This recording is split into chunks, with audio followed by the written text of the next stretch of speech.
Morning students, आज से आपकी डीएलएड सेकेंड सेमेस्टर का बैच स्टार्ट हो रहा है। उसमें जो आपका पेपर है, फर्स्ट और सेकेंड पेपर, एक पेपर है आपका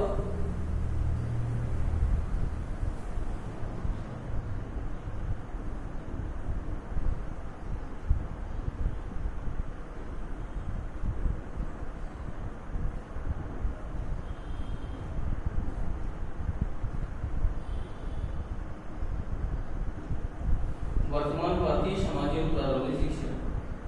ठीक है,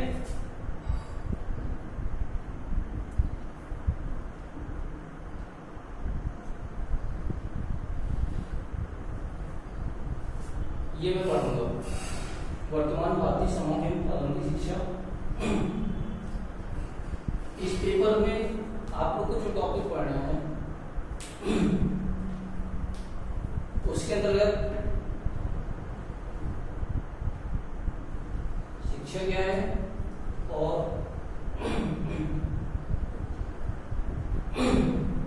दर्शन क्या है और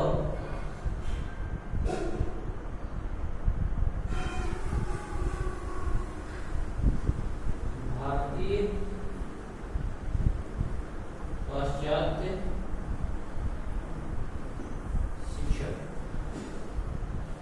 ठीक है, इससे रिलेटेड टॉपिक को पढ़ना है। फिर से एक बार सुन लीजिए, डीएलएड सेकेंड सेम में आपके फर्स्ट और सेकेंड दो कंपलसरी पेपर, दो कंपलसरी में एक पेपर ये है वर्तमान भारतीय समाज एवं प्रारंभिक शिक्षा, एक पेपर का नाम है शिक्षा के नवीन प्रयास। ये दोनों आपके कंपलसरी पेपर हैं और लगभग दोनों आपका मैच भी करें। अगर आप किसी एक को तैयार कर लेते हो तो दूसरा ऑटोमेटिक आपका तैयार हो जाएगा। ठीक, अब आपको इस पेपर के अंतर्गत ये इन चीजों का अध्ययन करना है। शिक्षा क्या है, दर्शन क्या है, कुछ प्रमुख दार्शनिक है उनके बारे में पढ़ना है और किस किस दर्शन का प्रयोग किन किन दार्शनिकों ने किया। ठीक है, दर्शन के अंतर्गत आपको पढ़ना है आदर्शवाद, प्रकृतिवाद और प्रयोजनवाद। इनके दर्शनों का भी अध्ययन करना होगा। ठीक, तो चलिए सबसे पहले देखते हैं शिक्षा क्या है।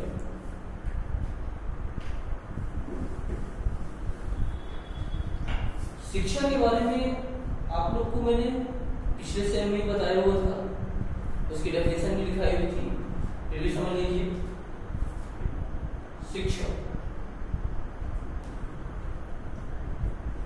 शिक्षा का अर्थ होता है सीखना एवं सिखाना। ठीक है, सीखने एवं सिखाने की जो प्रक्रिया होती है उसी को क्या कहते हैं, शिक्षा। जैसे ये कॉलेज है, कॉलेज में कोई क्लास चल रही है, इस क्लास में बहुत सारे बच्चे बैठे हुए, ये आपका बोर्ड है और यहां पर टीचर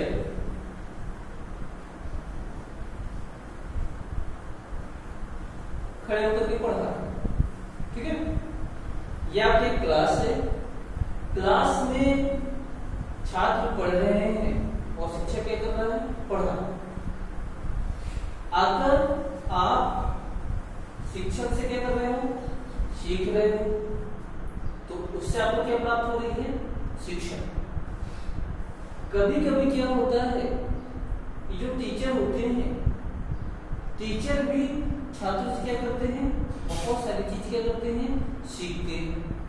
ठीक है, वर्तमान के युग को देखते हुए जो टीचर हैं वो कहीं ना कहीं छात्रों से कुछ ना कुछ नया सीखते रहते हैं। इसलिए शिक्षा को क्या कहा गया है? सीखने एवं सिखाने की प्रक्रिया। इसमें दो कैंडिडेट होते हैं, एक टीचर हो गया और एक स्टूडेंट। क्लियर? सीखने और सिखाने की प्रक्रिया। अब आगे चलते हैं हम। देखिए, अगर इसके हम पाश्चात्य विचार देखें, वेस्टर्न कल्चर और इंडियन कल्चर देखें, तो दोनों में बहुत ज्यादा डिफरेंस है। पाश्चात्य विचारकों के अनुसार जो एजुकेशन है ये बना हुआ है एजुकेटम से।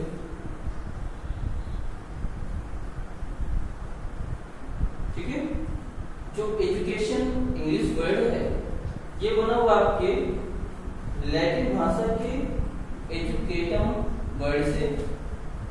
एजुकेटम आपका दो शब्दों से मिलकर बना हुआ है, ए प्लस ड्यू, जहां ए का मतलब होता है फ्रॉम इन और ड्यू का मतलब होता है टू ड्रॉ आउट, मतलब अंदर से बाहर की ओर।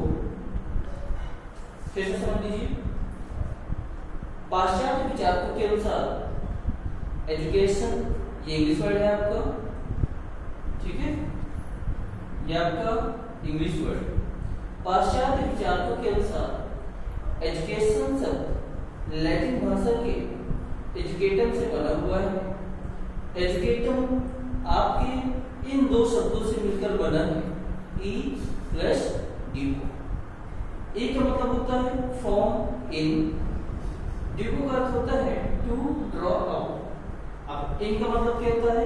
इन मींस होता है अंदर से, ड्रॉ आउट होता है बाहर की। अर्थात मनुष्य या बालक की आंतरिक शक्ति को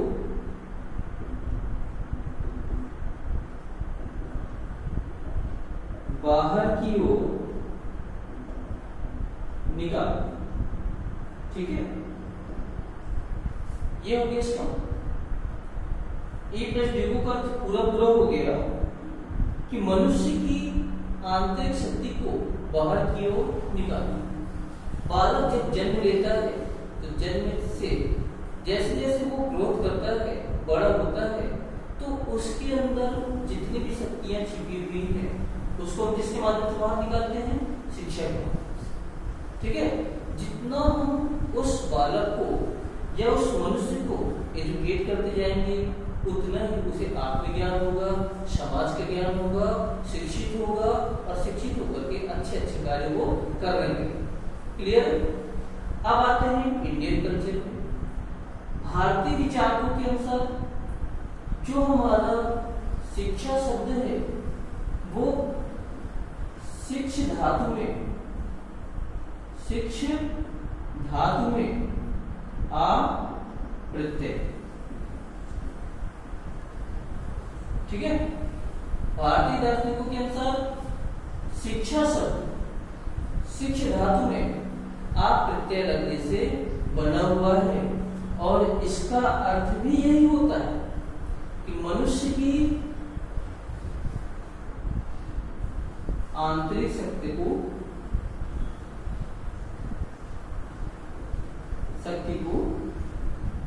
बाहर निकाल। ठीक है, इसका भी अर्थ होता है कि मनुष्य की आंतरिक शक्ति को क्या करना? बाहर की ओर निकाल। दोनों अर्थों से देखा जाए तो अर्थ यही निकल रहा है। इसलिए शिक्षा को क्या कहते हैं? सीखने एवं सिखाने की प्रक्रिया। ठीक है, बहुत सारे ऐसे आपके हुए हैं शिक्षाविद जिन्होंने शिक्षा की कई डेफिनेशन दी वो आपके पास लिखी। क्लियर है? इसके बाद अब देखिए एक आपको एग्जांपल देता हूं मैं।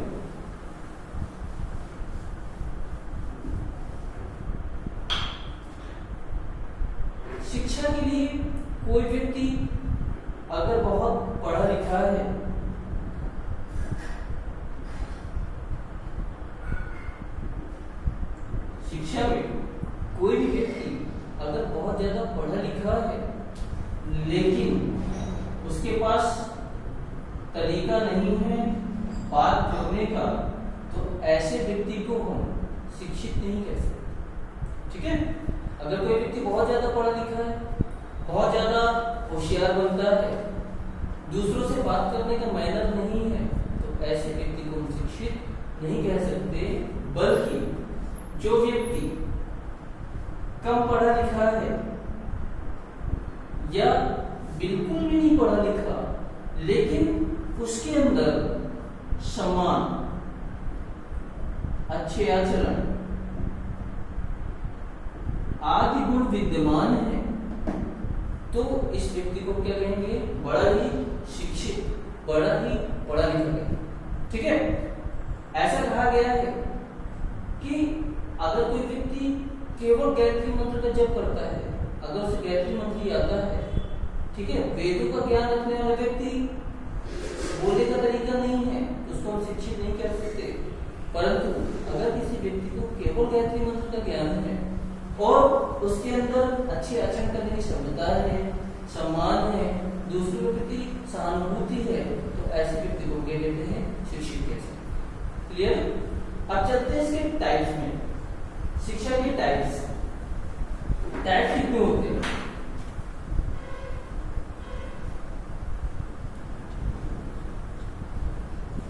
इशारा आपको नोट करना है। ठीक है, टाइप्स में आपके एजुकेशन है 3 टाइप्स, 3 प्रकार की। एक होती है आपकी औपचारिक शिक्षा, एक होती है आपकी निरौपचारिक शिक्षा और एक होती है आपकी अनौपचारिक शिक्षा। ठीक है, शिक्षा 3 टाइप्स की होती है। एक होती है औपचारिक शिक्षा, एक होती है निरौपचारिक शिक्षा, एक होती है अनौपचारिक शिक्षा। इंग्लिश में बोलेंगे formal education, non formal education, informal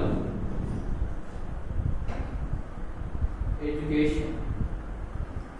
ठीक है, शिक्षा कितने प्रकार की होती है? शिक्षा की 3 प्रकार की होती है। एक होती है औपचारिक शिक्षा, एक होती है निरौपचारिक शिक्षा, एक होती है आपकी अनौपचारिक शिक्षा। आप देखिए, इसको समझ लीजिए, इनमें अंतर क्या है। देखिए,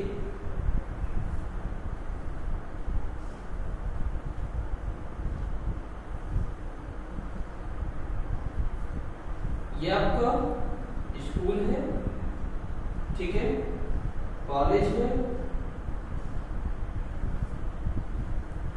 ठीक। तो ऐसी शिक्षा, देखिए, ऐसी शिक्षा जो स्कूल एवं महाविद्यालयों में प्रदान की जाती है, ऐसी शिक्षा को कहते हैं औपचारिक शिक्षा। क्लियर? ऐसी शिक्षा जिसको हम स्कूलों और महाविद्यालयों के माध्यम से प्रदान करते हैं, वो कहलाती है हमारी औपचारिक शिक्षा।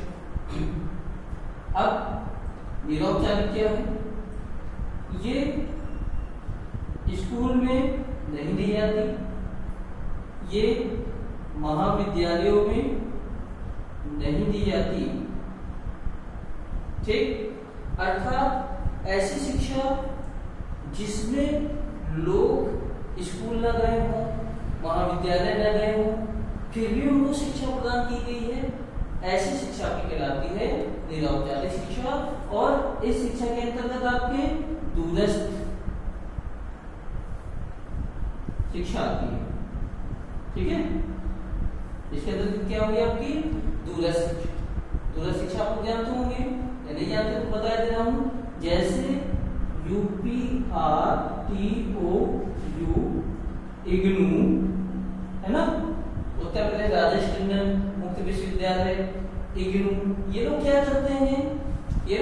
प्रदान करते हैं, लेकिन इनके ना तो स्कूल होते हैं ना महाविद्यालय होते हैं।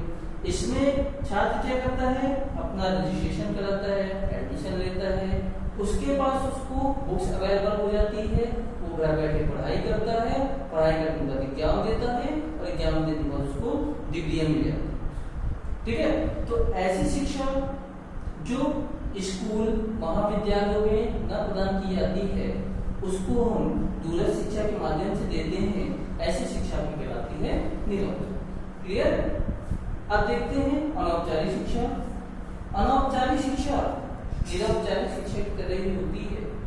इसमें अंतर क्या होता है, ये शिक्षा जन्म से मृत्यु पर्यंत